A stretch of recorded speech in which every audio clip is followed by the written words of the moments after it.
Bueno, buenas tardes. En la clase inaugural de la cátedra planteamos la necesidad de cambiar hacia un nuevo modelo de desarrollo sustentable con igualdad e inclusión. Y en ese camino planteamos la necesidad de debatir una nueva agenda urbana para las ciudades de América Latina. Y creemos que el enfoque estratégico es una herramienta adecuada para alcanzar ese objetivo. En la clase de hoy vamos a profundizar esos dos conceptos, el de nueva agenda urbana y el de enfoque estratégico, y fundamentalmente vamos a ver ejemplos de cómo se aplica, o sea, para que ustedes vean estos enfoques por ahí que son más conceptuales, estas herramientas, cómo se traducen en la práctica concreta, que ustedes después van a trabajar el año que viene en plan 1 y después en plan 2, ¿sí? O sea, la idea, nosotros pensamos que se aprende mucho de conocer buenas prácticas, buenos ejemplos, entonces la idea es abarcar desde la escala mayor, que sería un plan regional, a una intervención específica de un proyecto estratégico, ¿no? Eso sería como el gran abanico de herramientas de intervención para transformar la ciudad. La siguiente.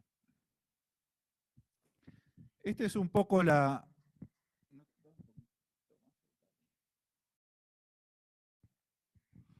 Esto es un poco una cronología, una línea de tiempo de los distintos acuerdos globales que hay a nivel internacional entre los países y algunos desarrollos teóricos.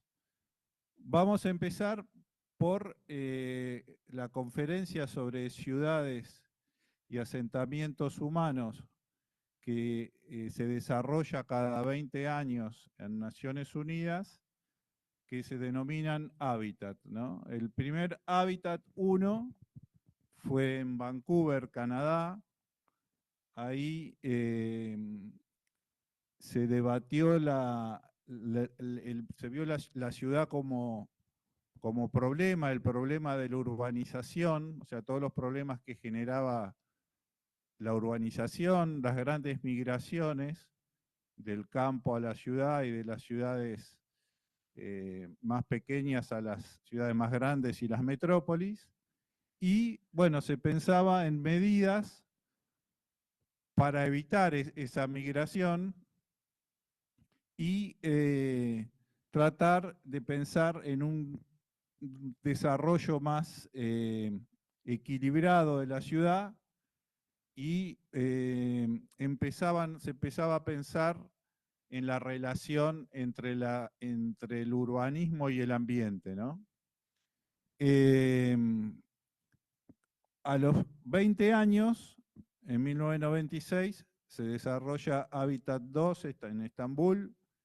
Ahí la ciudad se piensa que la urbanización se va a dar de todas maneras, entonces la ciudad es vista como oportunidad para el desarrollo, para la prosperidad. Se empieza a ver el tema de la necesidad de acceder a una vivienda adecuada y el concepto del desarrollo sostenible. Y el último hábitat, que es Hábitat 3, que se desarrolló en Quito, Ecuador, la ciudad es vista como problema complejo y multidimensional. Se trata desde un nuevo paradigma, que sería del desarrollo urbano sostenible, plantear una nueva agenda urbana que marcan los lineamientos para los próximos 20 años. O sea, esta fue en el 2016 hasta 2036, que es lo que vamos a desarrollar hoy. como antecedente del hábitat 3 están, así grandes acuerdos, los objetivos de desarrollo sostenible, donde las Naciones Unidas, 193 países, se ponen de acuerdo en incorporar 17 objetivos, 169 metas y más de 300 indicadores, que se llama la Agenda 2030, incorporarla a sus planes de desarrollo. Eso es lo que acuerda. Otro acuerdo muy importante de Naciones Unidas es el tema del cambio climático, el Acuerdo de París, que ante la amenaza que genera al desarrollo el cambio climático, se acuerda que los países hagan los esfuerzos para que al año 2100 la temperatura no aumente más de 2 grados centígrados y en lo posible, o sea, el promedio, ¿no?, de la temperatura mundial no aumente más de 2 grados centígrados y en lo posible 1,5 para evitar lo que se conoce como el calentamiento global. Y obviamente redoblar los esfuerzos para alcanzar un desarrollo sin emitir los gases de efecto invernadero, que son los que provocan el calentamiento global. Lamentablemente las proyecciones y el seguimiento de los últimos reportes que hacen los países ya dan que ahora a 2027 ya se va a superar esos 2 grados centígrados, con lo cual estamos en una situación preocupante, más que nada por las consecuencias y los efectos que tiene sobre el desarrollo sostenible de las ciudades. Después, desde el punto de vista de las teorías, nosotros siempre como cátedra creemos en el enfoque estratégico. El primer plan estratégico se desarrolló en la ciudad de San Francisco en 1981, y a pesar de sus momentos de auge y de declive, la planificación estratégica sigue siendo una herramienta en pos del desarrollo de las ciudades, que se aplica de manera desigual en los países, ¿no? En los países europeos y fundamentalmente España es el que más cree e implementa planes estratégicos, ahora como vamos a ver, tanto a nivel de ciudades como a nivel regional. Acá en Argentina, más o menos que más, digamos, no se utiliza tanto la planificación en general, ¿no?, del desarrollo. Después aparecen algunas teorías como la propuesta por Salvador Rueda, que es el urbanismo ecosistémico, que lo que busca es alcanzar un modelo de desarrollo que junte el urbanismo con la ecología. Eso lo hace a través de distintos ejes rectores, principios e indicadores, hacia una ciudad también más sostenible. Después aparece también el concepto de ciudad próxima o más conocido como ciudad de los 15 minutos, que lo que busca es una ciudad distribuida en barrios donde los ciudadanos tengan la proximidad de acceder en cortas distancias a sus necesidades básicas.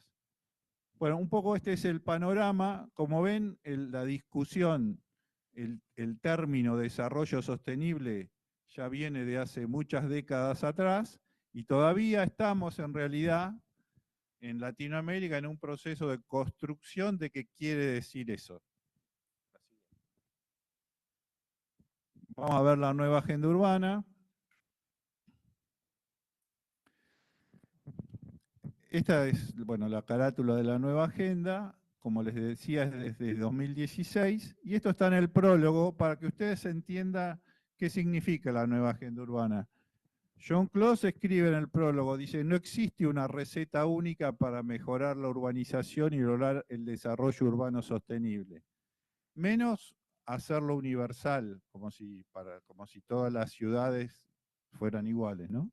Pero la nueva agenda urbana proporciona los principios y prácticas probadas para dar vida a ese ideal, ¿no? Para tratar de alcanzar ese desarrollo urbano sostenible, para trasladarlo del papel al mundo real, que inspire e informe a los encargados de tomar decisiones y a los habitantes del mundo para que se apropien de nuestro futuro urbano común. La siguiente. Bueno, esto no sé si ustedes lo van a analizar, pero en la nueva agenda urbana van a encontrar 175 enunciados, donde comienza al principio por conceptos sobre ciudades sostenibles, entre ellos el de ciudad compacta, que es una ciudad planificada para favorecer usos mixtos y público del suelo, valorizando los espacios dentro del perímetro urbano, es decir, no una ciudad extendida y de baja densidad, favoreciendo la movilidad colectiva. La densidad urbana evita la creación de suburbios o barrios dormitorios y mejora la calidad de vida de los ciudadanos. El concepto de ciudad inclusiva, esto lo van a ver reiteradamente, una ciudad para todos sus habitantes, donde las generaciones presentes y futuras, sin discriminación de ningún tipo, puedan disfrutar de todos los espacios físicos, políticos, sociales, ejerciendo de igual manera el derecho a una vivienda adecuada y a tener acceso a los bienes y servicios que brinda la ciudad, ¿no es cierto? Siguiente. Ciudad participativa, que se promueve la libre participación de todos sus habitantes, generando un sentido de pertenencia no excluyente, que mejore, en Europa le denominan cohesión social, es decir, una integración de toda la sociedad y las interacciones culturales como base de sociedades plurales, multiculturales y vivas.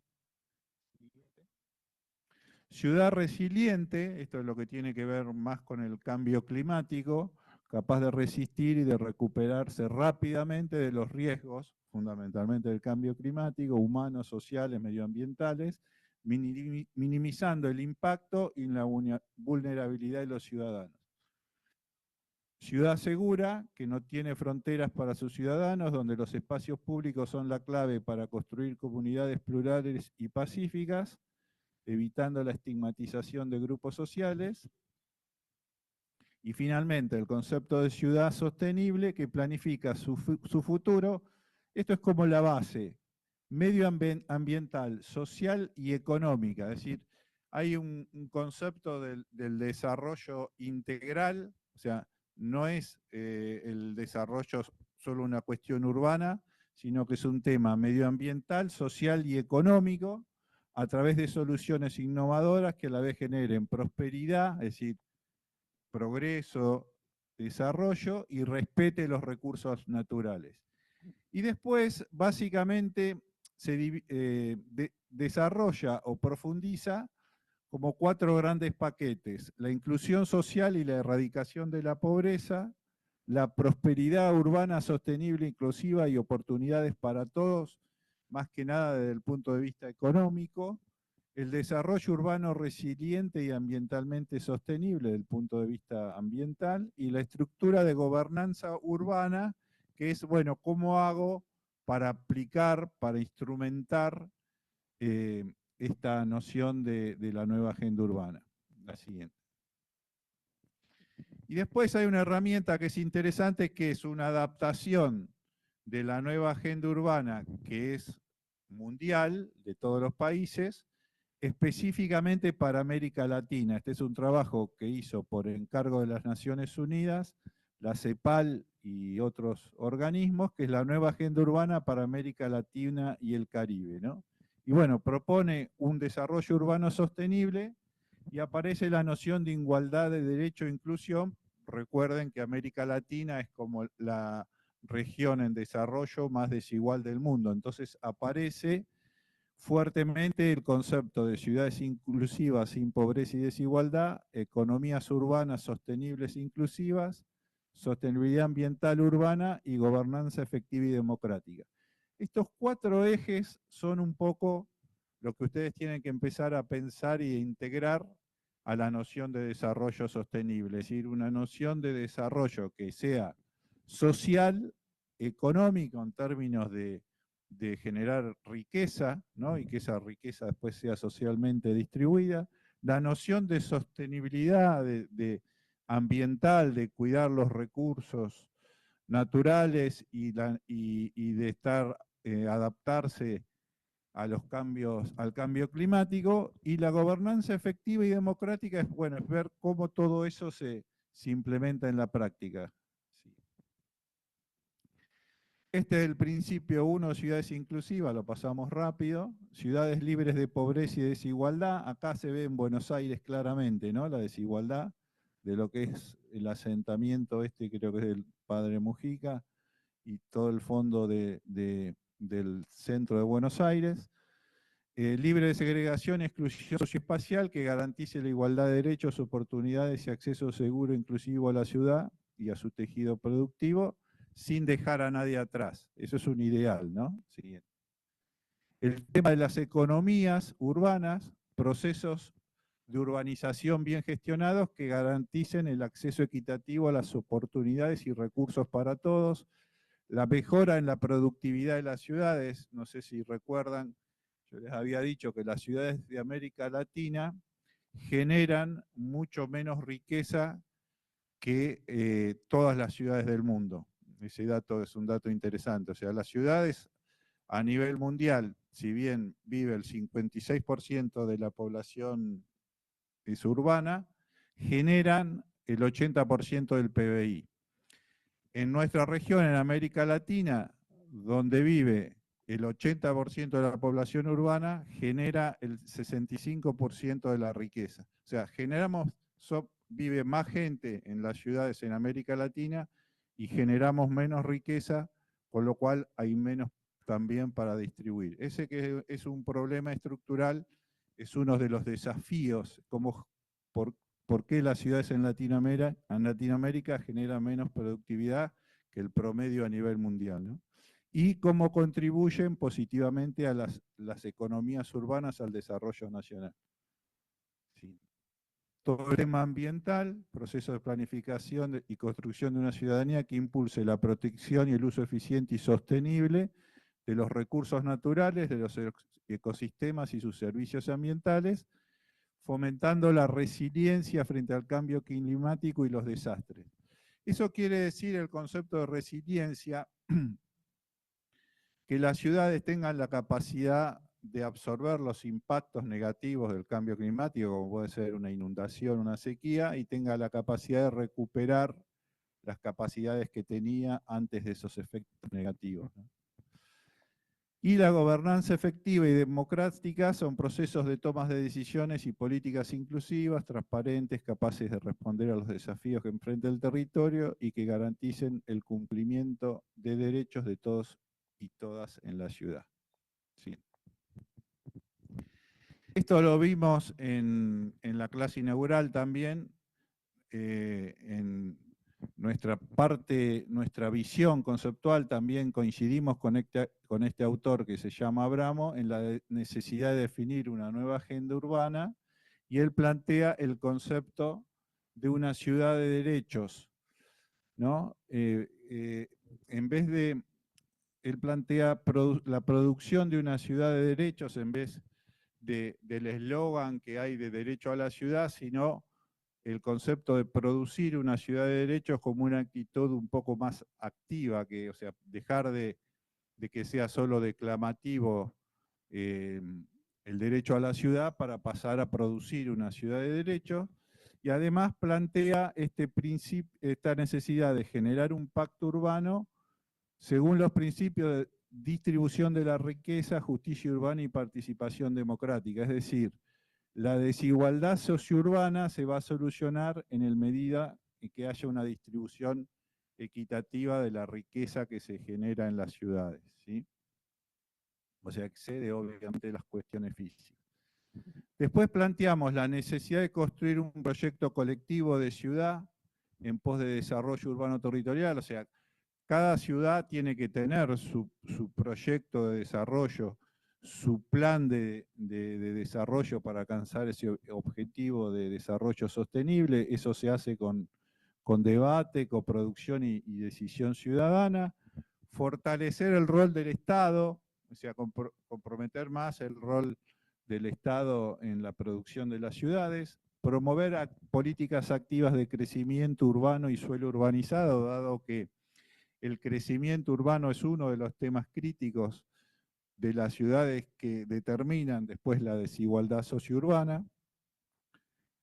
La siguiente.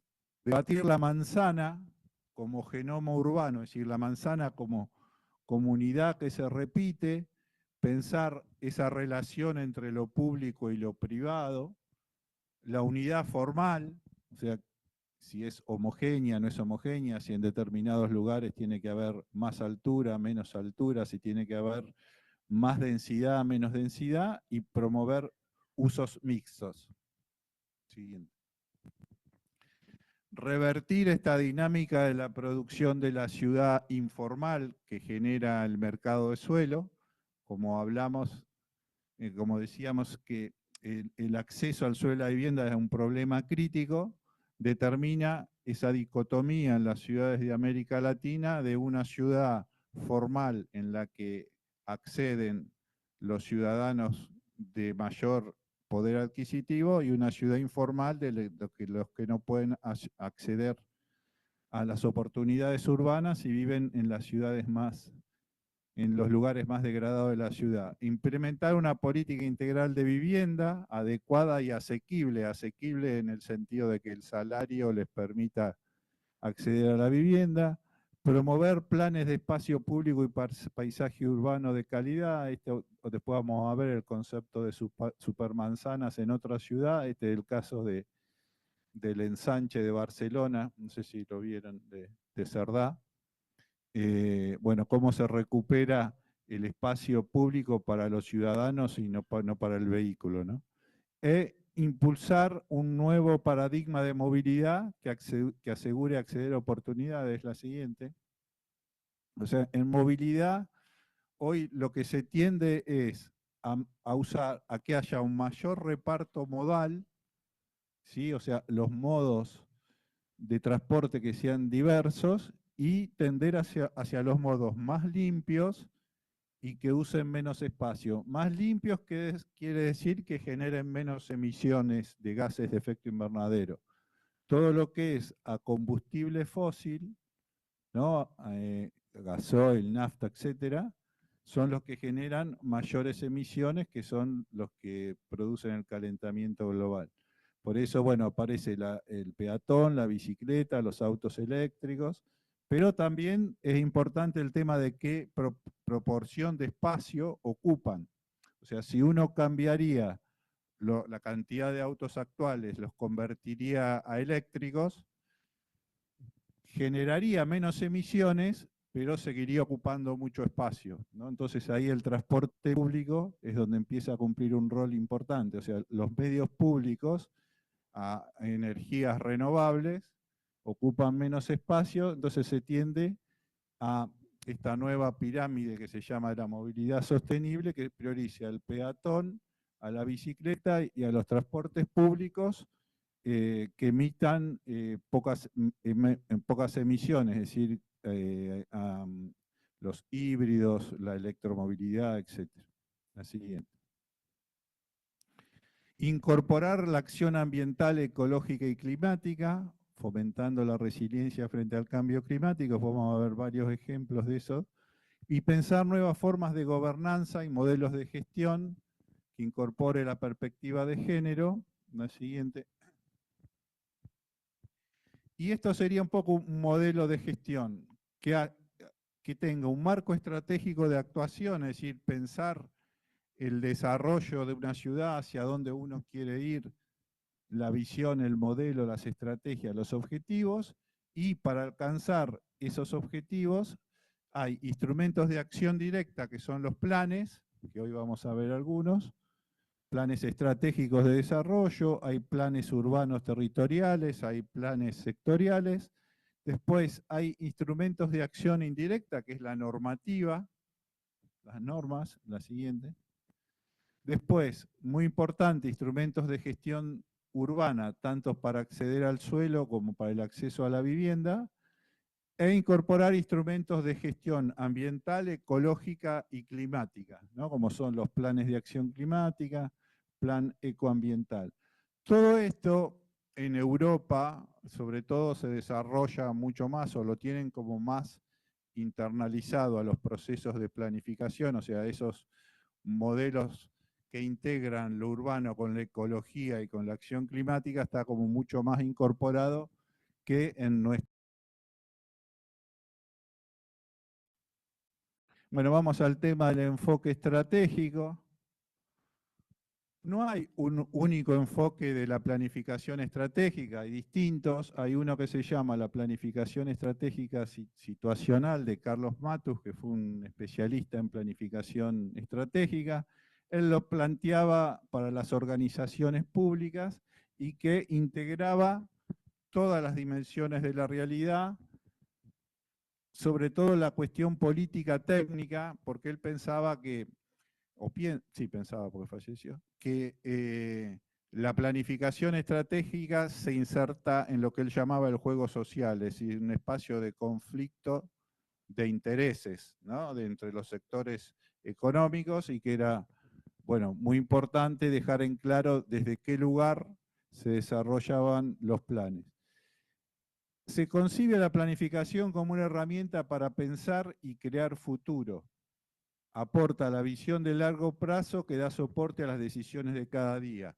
Es decir, esto quiere decir que el futuro se construye, o sea, no es que la planificación predice el futuro, sino que uno piensa el futuro o cree e imagina un futuro y en el día a día va tomando las decisiones y las acciones para construir ese futuro, ¿sí?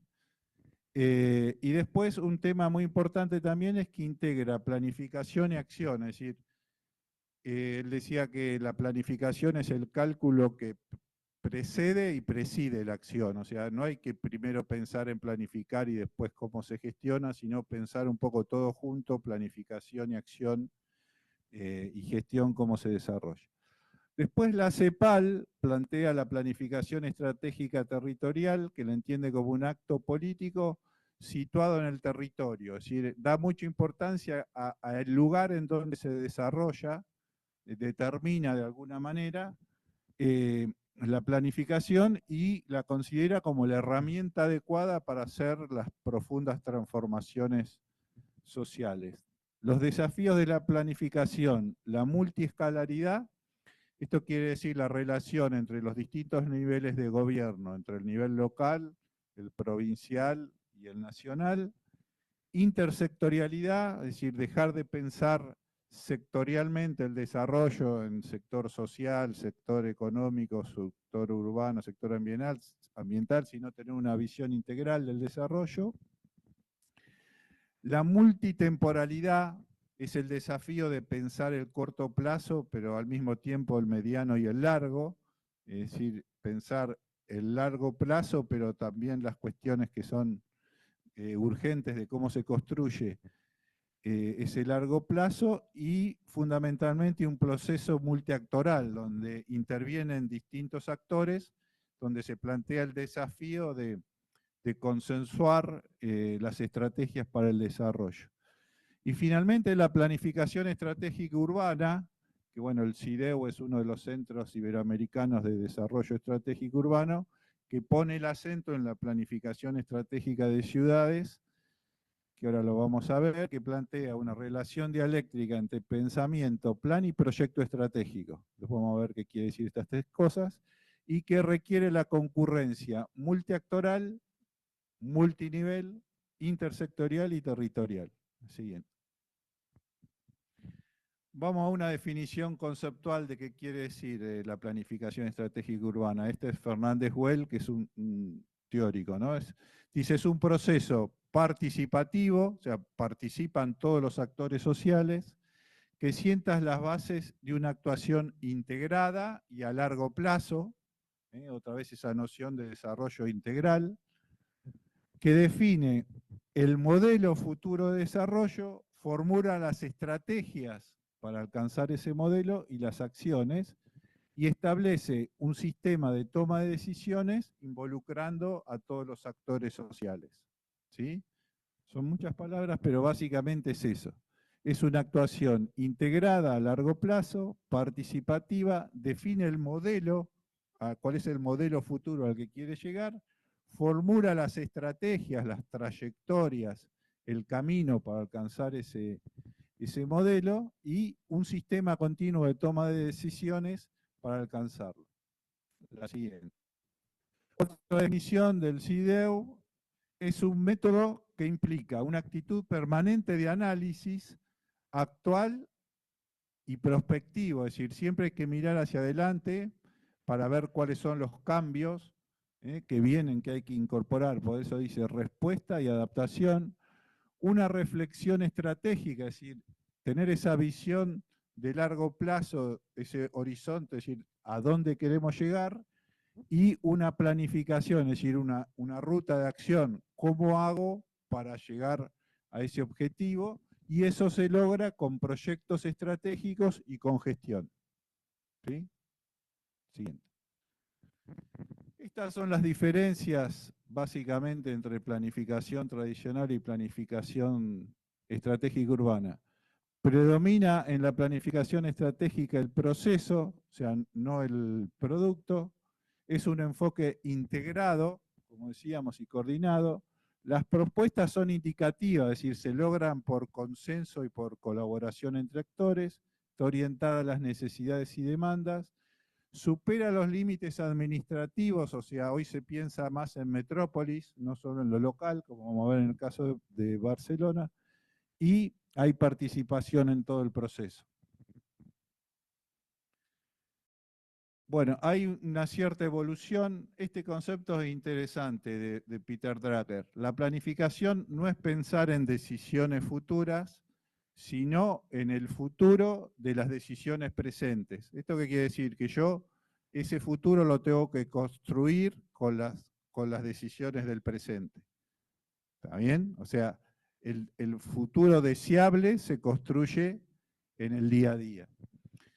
Después hay un proceso de evolución que se pasa del concepto de planificación al de gestión estratégica, que es un proceso que se inicia en el plan pero continúa en la gestión. Es decir, se planifica pero hay que pensar en cómo se gestiona todo eso, cómo se implementa, y plantea una actualización continua de la estrategia de futuro y de construcción de relaciones con los actores sociales. Si aparece este concepto en vez de planificación estratégica, es el de gestión estratégica, que quiere decir tener una estrategia territorial de desarrollo, pero una gestión relacional, es decir, cuáles son los actores sociales, las redes sociales que van a implementar esa estrategia de desarrollo. La siguiente evolución es hacia al pensamiento estratégico. Dice, bueno, responde a un doble reto, que es actuar en el corto, mediano y en el largo plazo. ¿Por qué? Por este concepto de que hay que pensar a largo plazo, es decir, a cada 5 o 10 años, pero eso se construye en el día a día, ¿no? En el corto y en el mediano plazo, y una actitud permanente de adecuación a la realidad cambiante, o sea, la dinámica de cambio en nuestra realidad se da cada vez más rápido, ¿no? Entonces, qué sé yo, el internet, todo ese tipo de cambios que se van dando, hay que ir incorporándolos permanentemente. Y hay tres pilares de este pensamiento estratégico, que es el pensamiento estratégico, que es esa reflexión, esa mirada de largo plazo que hay que tener, pero a su vez aplicarla en el corto. El plan estratégico, que es lo que le da el marco, es decir, definir con los actores sociales una visión, un modelo, estrategias y objetivos. Y el proyecto, que en definitiva es lo más importante porque es la acción que permite la transformación concreta para mejorar la calidad de vida de los actores sociales. La siguiente.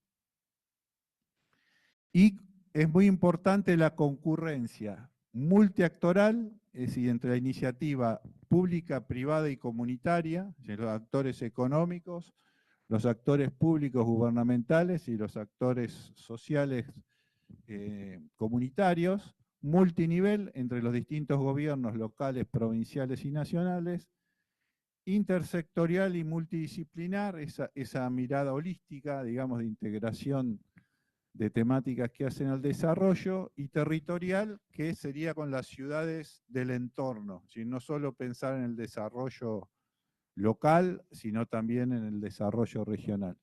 Sí.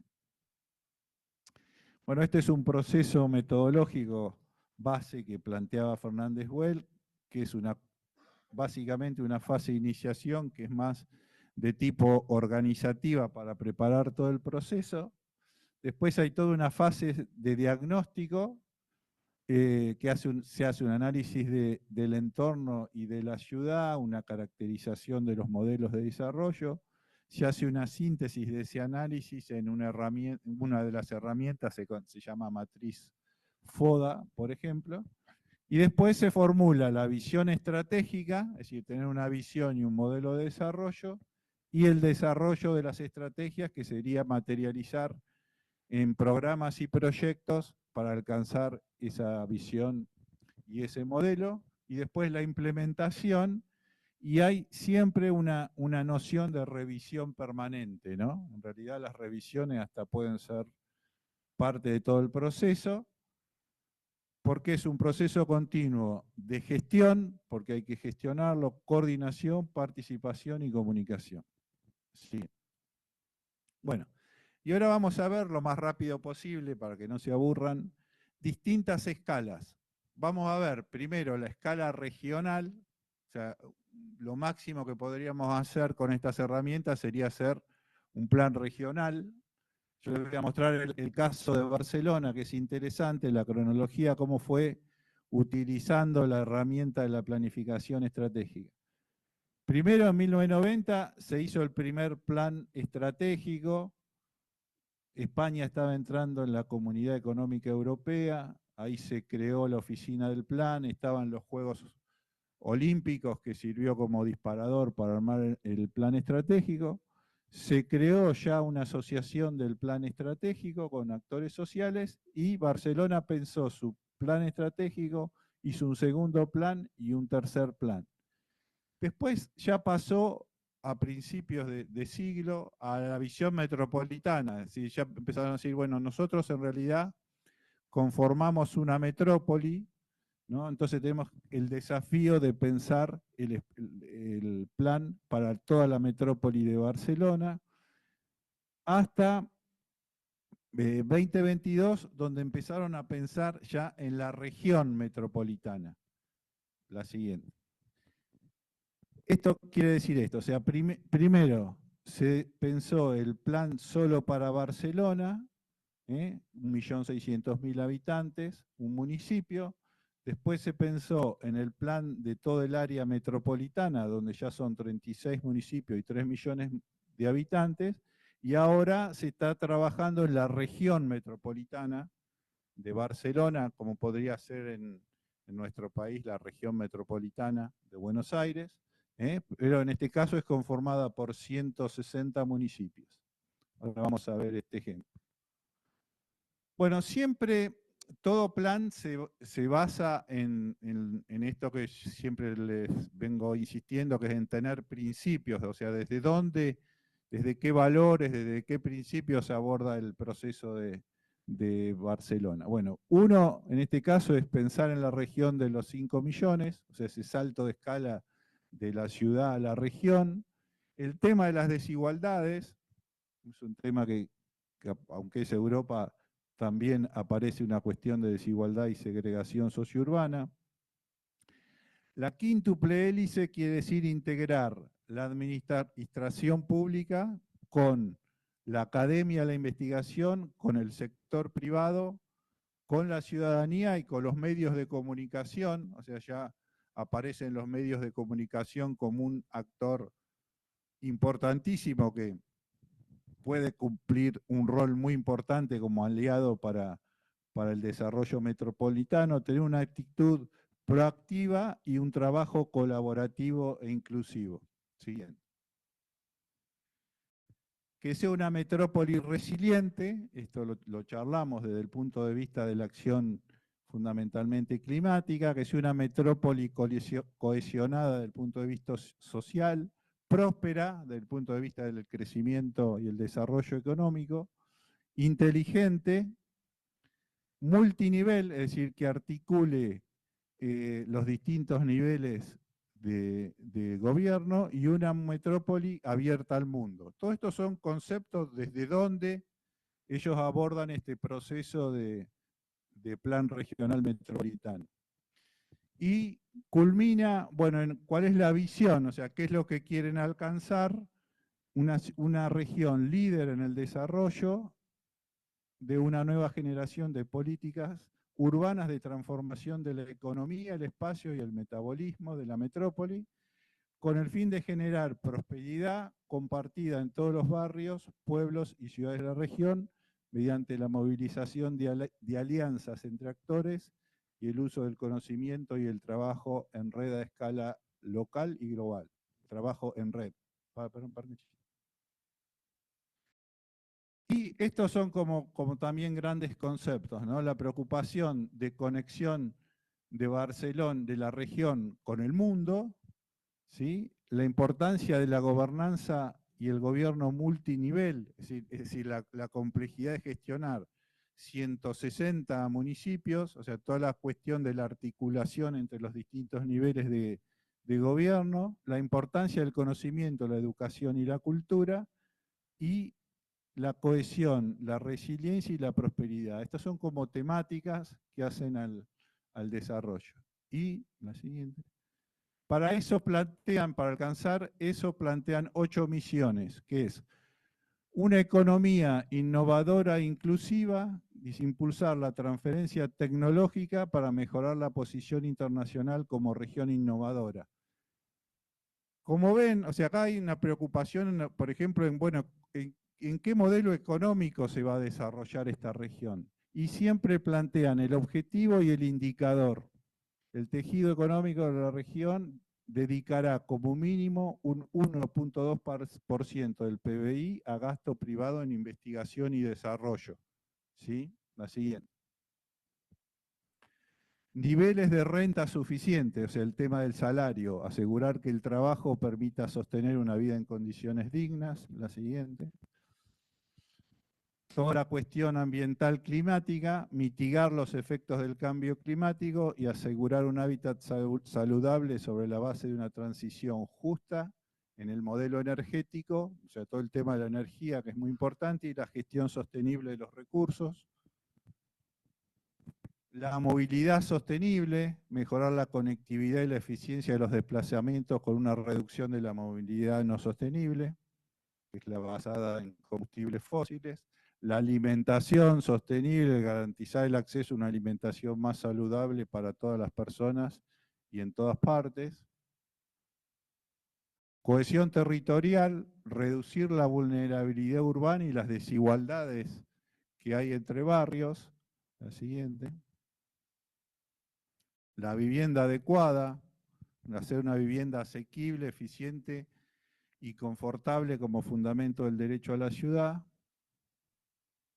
La cuestión cultural, promover los derechos culturales para avanzar hacia una metrópoli más justa, equitativa y sostenible.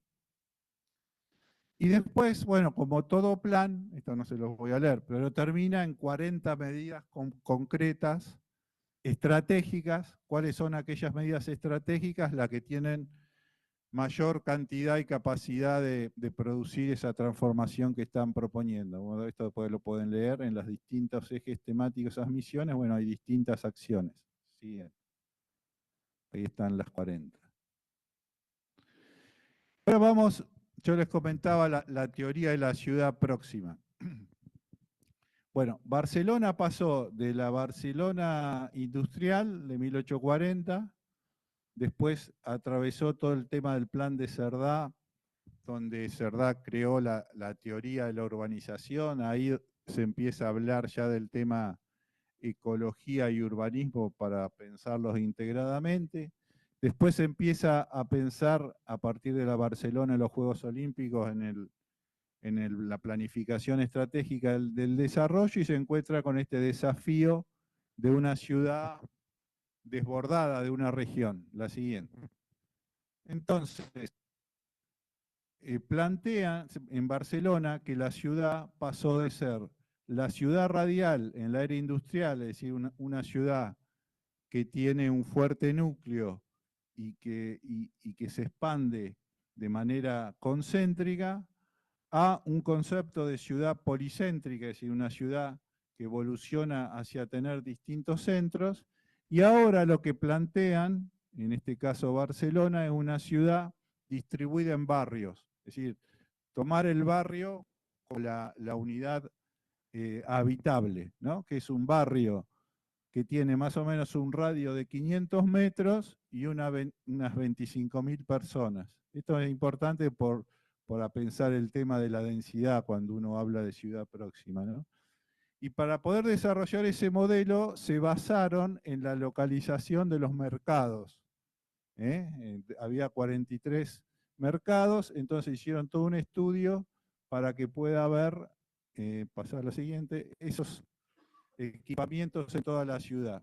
Y ese estudio se toma, se piensa que en un radio de 500 metros, las personas desde su nacimiento hasta su envejecimiento, en 500 metros puede desarrollar todas estas actividades, desde la alimentación, la salud, la educación, la cultura, el deporte, la administración y la parte cívica, ¿no? Entonces, en función de esas necesidades básicas de vivir, descansar y trabajar, que se pueda resolver en un radio de 500 metros, siguiente. Entonces, hacen un estudio, decir, bueno, ¿dónde tengo los mercados en cada barrio? Y donde no lo tengo, se decide el Estado construir un mercado, ¿no? Y así con todos los equipamientos básicos para alcanzar esos objetivos que recién les comentaba. Lo mismo para los centros de salud, entonces donde no hay centro de salud, se crea un centro de salud. Lo mismo para las bibliotecas, se toma la decisión de construir bibliotecas donde no las hay. La siguiente. Hace un estudio sobre el tema del trabajo, acá veían que todas estas zonas que estaban en marrón se movían hacia la centralidad, hacia estas zonas azules, o sea, había como una fuerte atracción de la zona central de Barcelona, y bueno, entonces la idea era cómo pensar para que el trabajo también se distribuya más homogéneamente.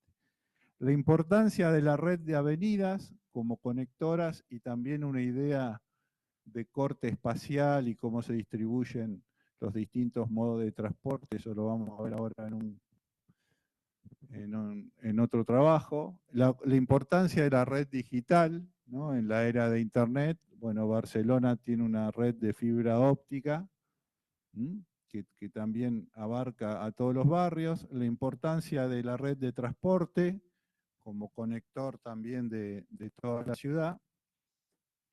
Y bueno, acá apuestan mucho a la cuestión de la era digital y la innovación, entonces acá hacen un estudio de las startups, o sea, las empresas que se basan en las tecnologías de la información y la comunicación para brindar sus servicios. Entonces hacen un estudio de dónde hay y agarran, por ejemplo, un barrio donde no hay, que está acá frente al puerto de Barcelona, y se hace un proyecto que después el que le interesa lo puede ver, que se llama @22, para generar un nuevo polo de desarrollo que no solo está pensado como un modelo de desarrollo sostenible, sino que a su vez genera mucha riqueza urbana y trabajo para la sociedad, ¿no?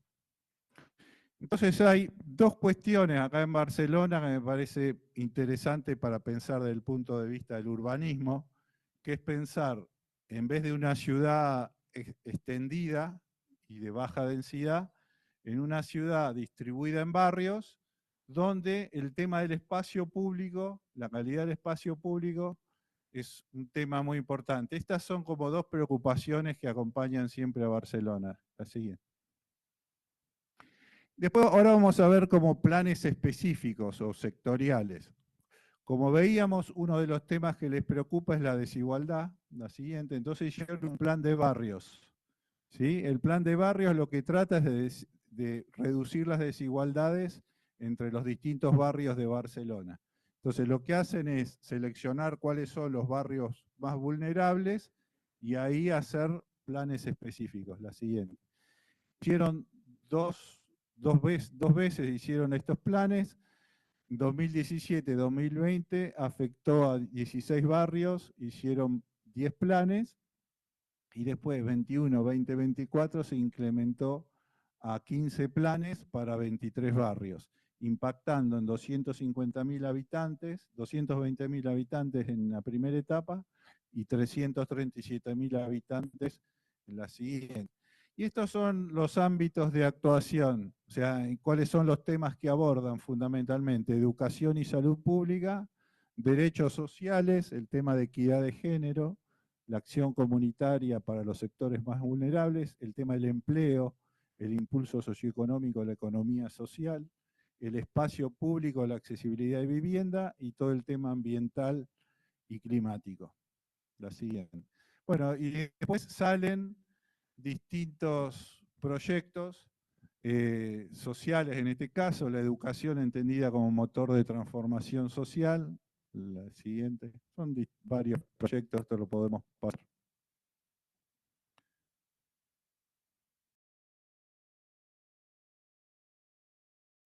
Todos proyectos de tipo social.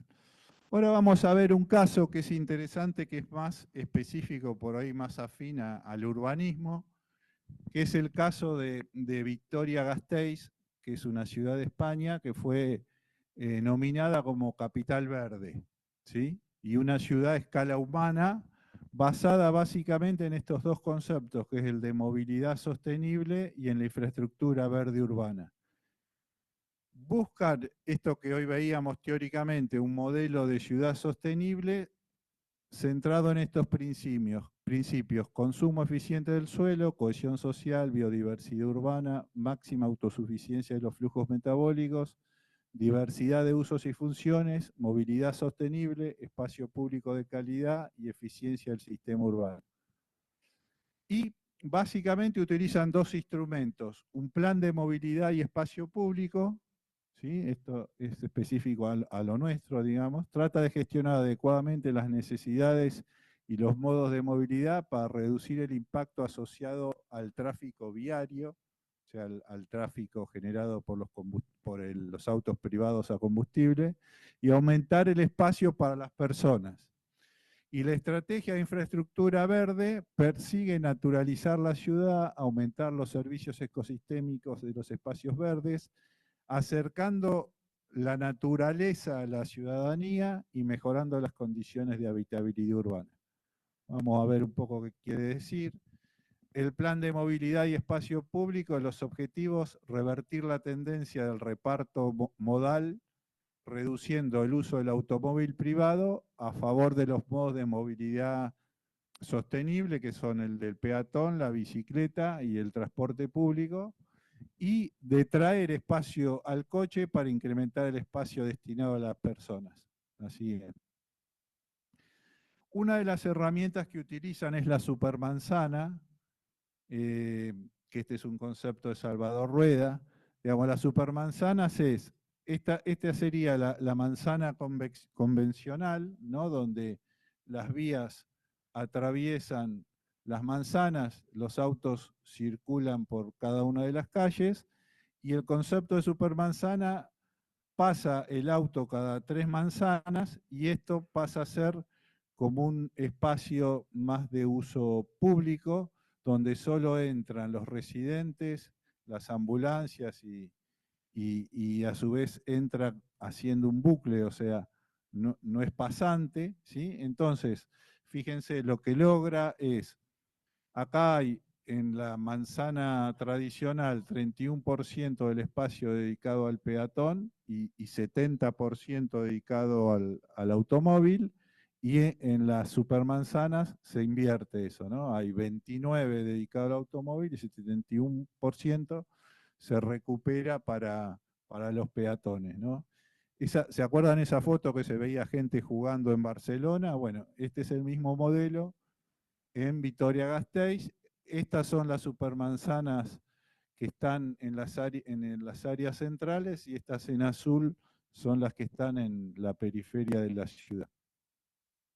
Y estos son ejemplos de intervenciones, ¿no? Esta era una calle que se llamaba Sánchez el Sabio, donde, ¿qué es lo que se ve, ¿no? Que predomina el automóvil por sobre el peatón. Entonces después, con la intervención, se logra al revés, que se ensanchen los espacios para los peatones, se reduce el espacio para el automóvil y empiezan a aparecer otros medios como el tranvía, por ejemplo, o las bicisendas.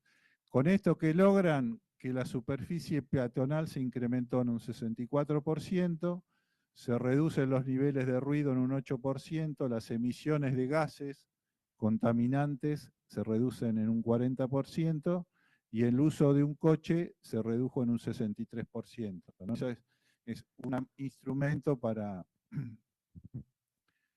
alcanzar el objetivo de una ciudad sostenible. Hay otro concepto que es el de calmar el tráfico, que se llaman zonas 30. O sea, hay zonas, aquellos que han ido a Europa, que ya se pintan las calles y vos ya sabés que entras en una zona 30, no se puede andar a más de 30 kilómetros, en algunos casos a 20 kilómetros, y convive la bicicleta, o sea, se busca que el peatón y la bicicleta tenga prioridad por sobre el vehículo particular. Hacen determinadas estrategias de carriles exclusivos para bicicletas y otras estrategias de ensanches de vereda para los peatones y reducción del espacio para el vehículo, ¿no? Como ven, son todas acciones concretas. Esto en relación a la movilidad peatonal, intervenciones de mejora de la accesibilidad. Otra estrategia es nivelar las veredas, o sea, los cruces, los pasos, hacerlos al mismo nivel de la vereda, ¿sí? Pasos peatonales a nivel. Esto que decíamos de ensanches de las veredas, bueno, en este caso son ciudades medievales y necesitan subir, y para garantizar la accesibilidad se ponen escaleras mecánicas para acceder a la parte más alta de la ciudad. La siguiente. La coexistencia de diferentes modos de transporte, la bicicleta, el tranvía, el peatón, son intervenciones en el espacio público, y lo que logran es esto, aumentar el espacio para caminantes y ciclistas, es decir, pasar del modelo donde el auto tenía mayor preponderancia en la distribución de los modos de movilidad, para lograr reducir la cantidad de carriles para automóviles, mantener sí, los transportes de colectivo y garantizar mayor espacio para peatones y ciclistas. Esa sería la estrategia. Después, el tema de la movilidad peatonal, la creación de sendas urbanas en distintas escalas. Este es un anillo verde que bordea toda la ciudad, y después en el centro, en la parte más histórica, se arma unas sendas urbanas, o sea, es como un sistema de sendas peatonales. La siguiente. La movilidad ciclista, fíjense los distintas ampliación y mejora de la red ciclista, lo que busca es integrar la bicicleta con una opción segura y funcional en la movilidad cotidiana, incrementar la participación en el reparto modal, que pase del 3,3% que tenía en 2006 a 15% en 2020. También para eso se necesita de infraestructura, por ejemplo, estacionamiento para bicicletas, ¿no? En la medida que uno encuentra en la ciudad sectores exclusivos para circular y estacionamiento, te hace más fácil poder utilizar la bicicleta como medio de movilidad. Después, en el transporte público introducen el tranvía eléctrico, y hacen una reestructuración de la red de autobuses. La siguiente. Hacen una simplificación, ¿no?, de la cantidad de líneas que había, que era todo esto, un poco la simplifican y le agregan el tranvía. O sea, sí hubo un cambio del sistema de transporte público. Estas son medidas de mejora de la calidad del servicio de autobuses. Es un bus híbrido, o sea, se pasa a, a transporte eléctrico, aparecen carriles exclusivos, fíjense las zonas peatonales como tienden a ensancharse y a reducirse el espacio para los automóviles, ¿no? Y estas son también medidas para favorecer el transporte público, como es el tranvía, y esto, las zonas OTA son zonas donde hay estacionamiento medido y más caro, ¿no? Entonces, a medida que yo, si quiero venir acá, me sale muy caro estacionar y no me conviene. O sea, lo que se busca es hacer un trasvasamiento de pasar del vehículo privado al transporte público o los medios más saludables como es caminar y bicicleta. Bueno, estos son los objetivos que se plantean para los próximos años en movilidad. No lo voy a leer. La siguiente, vamos al otro tema que es importante, que son las estrategias de infraestructuras verdes, que es potenciar cuáles son los objetivos, potenciar la biodiversidad urbana, mejorar la calidad ambiental, integrar la trama urbanizada, los procesos y flujos ecológicos e hidrológicos y aumentar los índices de permeabilidad del suelo, mitigar las islas de calor urbana por todo el tema del cambio climático, promover el uso compatible de los espacios verdes, aumentar las oportunidades de ocio y de recreo, crear microespacios verdes que favorezcan la salud y el bienestar conectivo y favorecer la relación naturaleza, biodiversidad y sociedad. Es toda la otra parte. La primera estrategia que hacen es crear una red periurbana, que ellos le llaman un anillo verde. O sea, generan una especie de corredor en el límite entre lo rural y lo urbano, que por un lado les hace como un límite, como dicen, bueno, la ciudad crece hasta acá y le hace de contenedor, acá se encuentra el núcleo urbano y la ciudad va a llegar hasta acá. Siguiente. Y entonces después lo segundo que hacen es que eso se convierta en un sistema urbano. Es decir, dice, bueno, vamos a integrar ese anillo verde con nodos que hay adentro, o sea, grandes espacios verdes, ¿no?, parques urbanos, jardines, áreas intersticiales, otros que son por ahí más pequeños, y después piensan en conectores entre esos espacios. Entonces se piensa a toda la ciudad como un sistema de infraestructura verde urbano. Los objetivos: incrementos de la biodiversidad, aumento de la conectividad ecológica, mejora de la gestión del agua, agroecología urbana y mejora de suelos, mejora del uso público y la accesibilidad, rehabilitación urbana y creación de micropaisajes. Este es un corte, o sea, la ciudad medieval está acá arriba, y acá estaría el anillo ese verde que veíamos hoy. Bueno, y estas son las distintas intervenciones que se hacen en los barrios nuevos y en la ciudad consolidada para que sea una ciudad más verde, ¿no? Y todo esto son 111 proyectos, o sea, se concretan, los que están en negro son proyectos realizados y en blanco proyectos previstos. Fíjense que para los distintos objetivos que teníamos, hay, bueno, 29 proyectos, 29, 11, 12, ¿no? O sea, cómo concretan después en proyectos para alcanzar ese objetivo de Ciudad Verde. Y estas son acciones concretas, ¿no? Este es el incremento de la biodiversidad. Esto da una idea de cómo se busca naturalizar o incorporar la naturaleza al espacio urbano. Esta es la pradera de flor de una avenida o el parque de la biodiversidad. Estos son corredores verdes en la ciudad, esos que ofician de alguna manera de conectores, como veíamos. La mejora de la gestión del agua, fíjense cómo el agua se mantiene de alguna manera, se busca recuperar en su estado natural, o sea, acá comúnmente lo que hacemos es tapar los arroyos, acá al contrario, se busca de jerarquizarlos como espacio natural, la importancia de los humedales para recuperarlos porque cumplen una función muy importante en el ciclo hidrológico, la siguiente. El tema del huerto urbano, o sea, cómo utilizar los espacios verdes para hacer huertas ecológicas,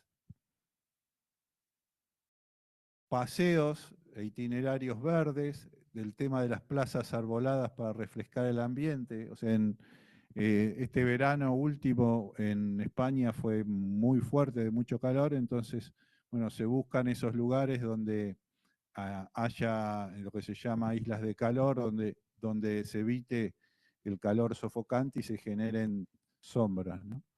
La intervención en fachadas y en cubiertas, como aparecen las fachadas verdes y las cubiertas también en terrazas, y espacios que quedan, esta es en la parte medieval de la ciudad, bueno, como también completarlos con forestación.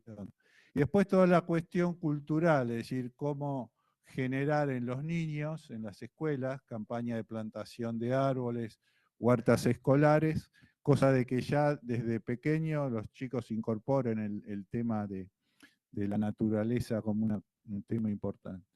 Bueno, y voy a terminar con dos proyectos específicos, o sea, pasamos de un plan regional, pensando más en el desarrollo, a intervenciones específicas. Este se llama la remodelación del Paseo San Juan en Barcelona,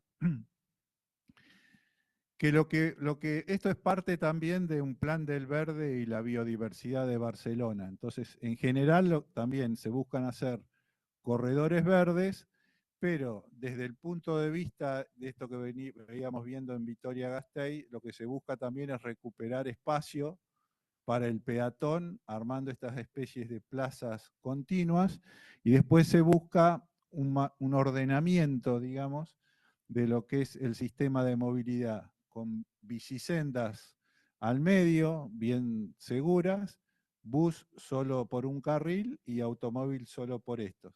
Pero lo que se busca es de recuperar estos espacios para las personas, la siguiente. Un poco es este corte, ¿no? La calle tenía, eh, creo que 6, 7 metros y pasa a 17, o sea, se gana todos estos espacios que son unas especies de plazas continuas, ¿no?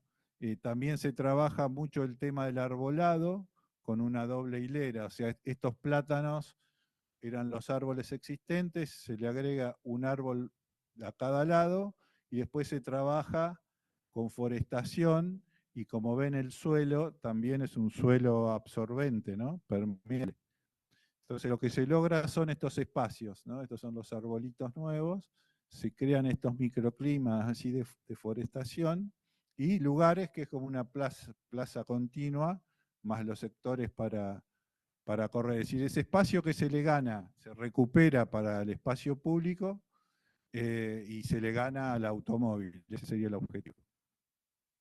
Y este es un trabajo que hicimos en Colón, en la provincia de Buenos Aires, donde teníamos el desafío había un predio que era que donde había un zoológico y una instalación de obras sanitarias. Entonces lo que se nos planteó era de qué manera se podía recuperar ese espacio que estaba justo en la esquina de la ciudad para recuperarlo como espacio público, ¿no? Bueno, y la estrategia fue, de alguna manera, integrarlo primero a la ciudad, levantando la acera a nivel de vereda y en cada cruce recibir a la ciudad con una plaza seca, ¿no? En el remate de las calles y las esquinas una plaza seca, y después armar unos circuitos que sea un circuito perimetral de caminata, digamos, otro de recorrido intermedio por las distintas actividades y otro, este era un estadio del fútbol local que había que mantener y bueno, se hizo un circuito con una especie de feria que trataba de unir distintas actividades y de darle una idea de integralidad al espacio. La siguiente. Bueno, había un plan de forestación importante, esta era la planta que recién les contaba, la siguiente. Y en la idea también de naturalizar los espacios, había una propuesta de forestación para otoño e invierno con distintas especies y para primavera, verano también, de manera de, por un lado, revalorizar las especies autóctonas y generar la biodiversidad, o sea, fomentar tanto el tema de la flora y la fauna autóctona y tener una idea más de naturalización del espacio de la llanura pampeana, ¿no? Y no un espacio artificial. Y bueno, también teníamos un par de escuelas en las esquinas y trabajar también la idea de las huertas urbanas como medio para la conciencia ecológica de los estudiantes. Así, bueno, listo.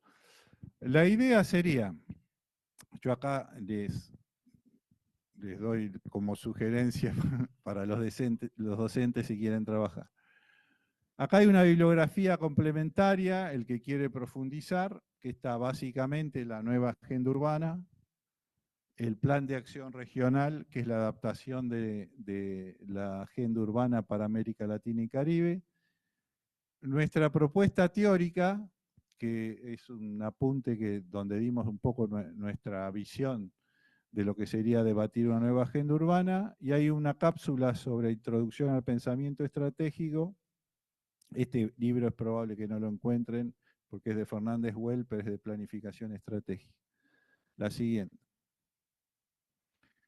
Bueno, y estos son los casos que vimos, por si a alguno le interesa profundizar. Este es el plan de Barcelona Metropolitano, este es el de la ciudad próxima, de Vicente Gualear, este es el plan de barrios, este es el de Victoria Gasteiz, el de Ciudad Verde, capital, una ciudad escalumana, el proyecto de remodelación del Paseo San Juan y el proyecto este que veíamos para Colón en la provincia de Buenos Aires. Serían los casos. Y la idea o la propuesta de trabajo sería que a partir del conocimiento que ustedes adquirieron en teorías y del análisis crítico de esta teórica y la lectura de la bibliografía, que ustedes puedan proponer 10 principios o valores conceptuales desde el cual abordar el debate de una nueva agenda urbana para alcanzar un desarrollo sustentable con igualdad e inclusión, ¿sí? Esos valores, lo que planteamos es que lo que conformarían la base conceptual para que ustedes después en plan 1 y en plan 2 puedan desarrollar las tareas prácticas que tienen en cada uno de esos niveles. Bueno, nada más, un poquito largo, ¿no? No sé si quieren